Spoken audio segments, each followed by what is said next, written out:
Thiruvananthapuram Mundela service സഹകരണ bank president Mundela മോഹനന്റെ ആത്മഹത്യയിൽ ഗുരുതര ആരോപണവുമായി കുടുംബം. വെള്ളനാട് ശശിയുടെ നേതൃത്വത്തിൽ ബാങ്ക് തകരാൻ പോവുകയാണെന്ന് വ്യാജ പ്രചാരണം നടത്തി. നിക്ഷേപകർ കൂട്ടമായെത്തി പണം പിൻവലിച്ചതോടെ മോഹനൻ മാനസിക സമ്മർദ്ദത്തിലായെന്നും കുടുംബം ന്യൂസ് 18 പ്രതികരിച്ചു. വെള്ളനാട് ശശി ഉൾപ്പെടെയുള്ളവർക്കെതിരെ ഗുരുതര ആരോപണങ്ങൾ ഉന്നയിച്ചുകൊണ്ടുള്ള ആത്മഹത്യാക്കുറിപ്പും പുറത്തുവിട്ടു. തിരുവനന്തപുരം മുണ്ടേലയിലുള്ള രാജീവ് ഗാന്ധി കോപ്പറേറ്റീവ് സൊസൈറ്റിയുടെ പ്രസിഡന്റായിരുന്ന മുണ്ടേല മോഹനൻ കഴിഞ്ഞ ദിവസമാണ് ആത്മഹത്യ ചെയ്ത നിലയിൽ കണ്ടെത്തിയത്. പക്ഷേ അദ്ദേഹത്തിൻ്റെ ആത്മഹത്യയുമായി ബന്ധപ്പെട്ട് ഗുരുതരമായ ചില ആരോപണങ്ങൾ കോൺഗ്രസ് വിട്ട് CPM-ൽ ചേർന്ന വെള്ളനാട് ശശിക്കെതിരെയും ബാങ്കിലെ മറ്റ് ജീവനക്കാർക്കെതിരെയും ഉന്നയിച്ചുകൊണ്ട് അദ്ദേഹത്തിൻ്റെ കുടുംബാംഗങ്ങൾ ഇപ്പോൾ രംഗത്തെത്തിയിരിക്കുകയാണ്. മുണ്ടേല മോഹനൻ്റെ 2 മക്കൾ, അവർ രണ്ടുപേരും കൃപയും ലക്ഷ്മിയും, കൃപയും കൃഷ്ണയും 2 പേർ ന്യൂസ് 18-നോടൊപ്പം ചേരുന്നു. എന്താണ് ഇങ്ങനെയൊരു അലിഗേഷൻ വരാൻ? നേരത്തെ ചില സാമ്പത്തികമായ ക്രമക്കേടുകൾ അവിടെ നടന്നതായിട്ടുള്ള ആക്ഷേപങ്ങൾ ഉയർന്നതാണ്. പക്ഷേ ഇങ്ങനെയൊരു ആത്മഹത്യയിലേക്ക് നയിക്കുന്ന തരത്തിൽ അദ്ദേഹത്തെ പ്രേരിപ്പിച്ച കാര്യം എന്താണെന്നാണ് നിങ്ങൾ മനസ്സിലാക്കുന്നത്? അച്ഛൻ മരിക്കുന്നതിന് 2 ദിവസം മുന്നേ ഞാൻ കണ്ടിരുന്നു. അപ്പോൾ വളരെയധികം മാനസിക സംഘർഷത്തിലാണ് എന്നോട് കുറച്ച് ഓപ്പണപ്പ് ആയിട്ടുണ്ടായിരുന്നത്. അപ്പോൾ അതിൽ പറഞ്ഞിട്ടുണ്ടായിരുന്നത് വെള്ളനാട് ശശി, അതായത് മുൻ കോൺഗ്രസ് നേതാവായിരുന്ന വെള്ളനാട് ശശി ഇപ്പോൾ CPM നേതാവാണ്. അപ്പം പുള്ളിയാണ് ഈ പ്രശ്നത്തിനെല്ലാം കാരണം എന്നാണ് എൻ്റെ അടുത്ത് പറഞ്ഞിട്ടുണ്ടായിരുന്നത്. അപ്പോൾ പുള്ളിയും ആ ബാങ്കിലുള്ള ഒരു 4 ജീവനക്കാരികളും ചേർന്ന് നടത്തിയ ഗൂഢാലോചനയാണ് ഇതെന്നാണ് പറഞ്ഞിട്ടുണ്ടായിരുന്നത് എന്നോട്. അപ്പം അതാണ് എനിക്കറിയാവുന്ന ഭാഗം. എന്താണ് ഇത് ആത്മഹത്യ നോട്ടാണ് അല്ലേ? അത് പോലീസ് കണ്ടെത്തിയത്? ഇത് പോലീസ് അച്ഛൻ മരിച്ച ടൈമിൽ കണ്ടെത്തിയ ആത്മഹത്യ നോട്ടാണ്.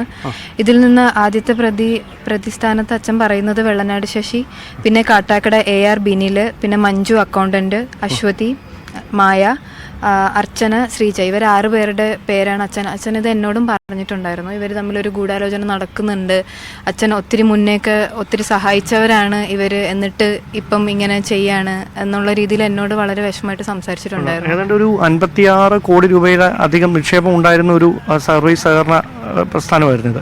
അപ്പം അവിടുന്ന് പെട്ടെന്ന് ഇങ്ങനെ ഈ നിക്ഷേപങ്ങൾ പിൻവലിക്കുന്ന ഒരു സാഹചര്യം ഉണ്ടായി. അപ്പോൾ എത്ര കോടി രൂപയാണ് ഈ കഴിഞ്ഞ ഇടയ്ക്ക് മുഴുവനായി പിൻവലിച്ച്, അങ്ങനെ എന്തെങ്കിലും കാര്യം നിങ്ങളോട് പറഞ്ഞിട്ടുണ്ടോ? പൈസയുടെ കറക്റ്റായിട്ടുള്ള കണക്കുകളൊന്നും നമുക്ക് എന്താ പറയുക, ഒരു ഓതറൈസ്ഡ് ആയിട്ടുള്ളൊരു ഇൻഫർമേഷനൊന്നും ഞങ്ങളുടെ കയ്യിലില്ല. പക്ഷെ അച്ഛൻ പറഞ്ഞിട്ടുള്ള എന്താണെന്ന് വെച്ചാൽ ഈ വെള്ളനാട് ശശി അച്ഛനെ കമ്മ്യൂണിസ്റ്റ് പാർട്ടിയിലേക്ക് ചേരാനായിട്ട് വിളിച്ചിട്ടുണ്ടായിരുന്നു. അപ്പോൾ അച്ഛനത് വിസമ്മതിച്ചിരുന്നു. അപ്പോൾ അതിനുശേഷം പുള്ളി ഇങ്ങനെ നിരന്തരമായിട്ട് ശല്യപ്പെടുത്തുകയും ബാക്കി എങ്ങനെയൊക്കെ ഉപദ്രവിക്കാൻ പറ്റുമോ അതൊക്കെ ചെയ്തിട്ടുണ്ടായിരുന്നു എന്നാണ് എൻ്റെ അടുത്ത് പറഞ്ഞിട്ടുണ്ടായിരുന്നത്. പിന്നെ ഈ പുള്ളി ഇവിടെ രാജീവ് ഗാന്ധിയിൽ ഇട്ടിരുന്ന ഒരു വലിയൊരു തുക ഡെപ്പോസിറ്റ് ഉണ്ടായിരുന്നു, അത് പിൻവലിച്ചിരുന്നു. അപ്പോൾ വെള്ളനാട് ശശി അത് പിൻവലിച്ചിരുന്നു.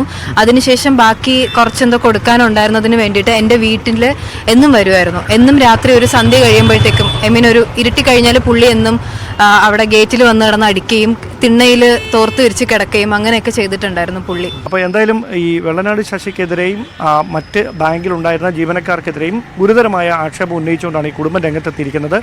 പോലീസിൻ്റെ ഭാഗത്തുനിന്ന് ഇനി ഈ ആക്ഷേപങ്ങളിൽ ഏത് തരത്തിലുള്ള തുടർ നടപടികൾ ഉണ്ടാകുമെന്നതാണ് കാത്തിരുന്ന് കാണാനുള്ളത്. ക്യാമറമാൻ സന്തോഷ് കുമാറിനൊപ്പം ഡാൻ കുര്യൻ, ന്യൂസ് 18.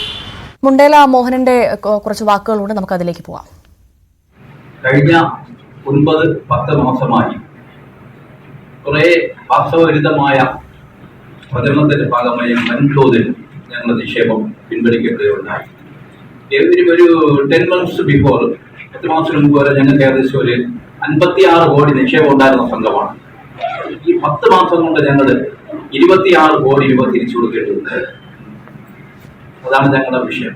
അതിന് പിന്നിൽ വലിയൊരു സംഘടിതമായ ഒരു ദുഷ്പ്രചരണമാണ് അതിന്. ഡാൻ കുര്യൻ ചേരുന്നു വിവരങ്ങളുമായി. ഡാൻ, ഈ വെള്ളനാട് ശശി അടക്കം പ്രതിക്കൂട്ടിലാക്കിക്കൊണ്ടുള്ള ഗുരുതരമായ ആരോപണമാണ് ഇപ്പോൾ ന്യൂസ് 18നോട് മോഹനന്റെ കുടുംബം നടത്തിയിരിക്കുന്നത്, മക്കൾ നടത്തിയത്. എന്തൊക്കെയാണ് പ്രധാനമായും അവർ പറയുന്നത്? ആരോപണങ്ങൾ എന്തൊക്കെയാണ്?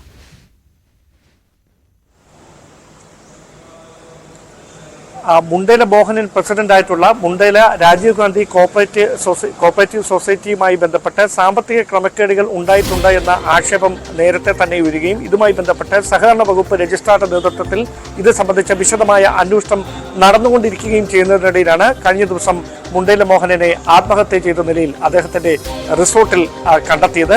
അതിനുശേഷമാണ് ഇതുമായി ബന്ധപ്പെട്ട് അദ്ദേഹത്തിന്റെ അസ്വാഭാവിക മരണത്തിലേക്ക് നയിച്ച കാരണങ്ങൾ സംബന്ധിച്ച ഗുരുതരമായ ചില വെളിപ്പെടുത്തലുകളുമായി കുടുംബം തന്നെ ഇപ്പോൾ രംഗത്തെത്തുന്ന ഒരു പശ്ചാത്തലം ഉണ്ടായിരിക്കുന്നത്. അവർ പറഞ്ഞു വെക്കുന്നത് വെള്ളനാട് ശശിക്കെതിരെയും അദ്ദേഹത്തോടൊപ്പം ബാങ്കിലെ തന്നെ മറ്റ് 5 ജീവനക്കാർക്കെതിരെയുമാണ്. അവർ തമ്മിലൊരു ഗൂഢാലോചന നടന്നിട്ടുണ്ട്. ബാങ്ക് തകരാൻ പോവുകയാണെന്ന ഒരു ദുഷ്പ്രചാരണം നടത്തി ബാങ്കിൽ നിന്ന് 26 കോടിയിലധികം രൂപ 10 മാസത്തിനകത്ത് പിൻവലിപ്പിക്കുന്ന സാഹചര്യം ഉണ്ടായി. ഇത് വലിയ തരത്തിൽ മുണ്ടേല മോഹനനെ മാനസിക സമ്മർദ്ദത്തിലാക്കിയിരുന്നു. അതോടൊപ്പം വെള്ളനാട് ശശിക്ക് ബാക്കി കൊടുക്കാനുണ്ടായിരുന്ന പണം, അദ്ദേഹത്തിന്റെ നിക്ഷേപ തുകയിലുണ്ടായിരുന്ന ബാക്കി പണം അത് ആവശ്യപ്പെട്ടുകൊണ്ട് നിരന്തരമായി വീട്ടിൽ വന്നും ബുദ്ധിമുട്ടിക്കാറുണ്ടായിരുന്നു എന്നാണ് അദ്ദേഹത്തിന്റെ മക്കൾ നമ്മളോട് വ്യക്തമാക്കിയിരിക്കുന്നത്. അതോടൊപ്പം പോലീസുമായി ബന്ധപ്പെട്ട് ഇതിനോടകം തന്നെ അരുവിക്കര പോലീസ് ഇതിൽ അന്വേഷണം ആരംഭിച്ചിട്ടുണ്ട്. പക്ഷേ പോലീസിനെ സ്വാധീനിക്കാനുള്ള ഒരു ശ്രമം ഉണ്ടാകും എന്ന ഒരു പശ്ചാത്തലത്തിൽ അവർ DGPക്ക് നേരിട്ട് പരാതി നൽകാൻ പോവുകയാണ് എന്നാണ് ഈ കുടുംബം വ്യക്തമാക്കുന്നത്. അങ്ങനെയാണെങ്കിൽ വെള്ളനാട് ശശി ഉൾപ്പെടെയുള്ളവർക്കെതിരെ ഈ ആത്മഹത്യാക്കുറിപ്പിൽ മുണ്ടേല മോഹനൻ പരാമർശിക്കുന്ന കാര്യങ്ങൾ സംബന്ധിച്ച് വിശദമായ അന്വേഷണം നടത്താൻ പോലീസ് തയ്യാറാകുമോ എന്നതാണ് ഇനി അറിയാനുള്ളത്. ശരി, ഡാൻ കുര്യനാണ് വിവരങ്ങൾ നൽകിയത്.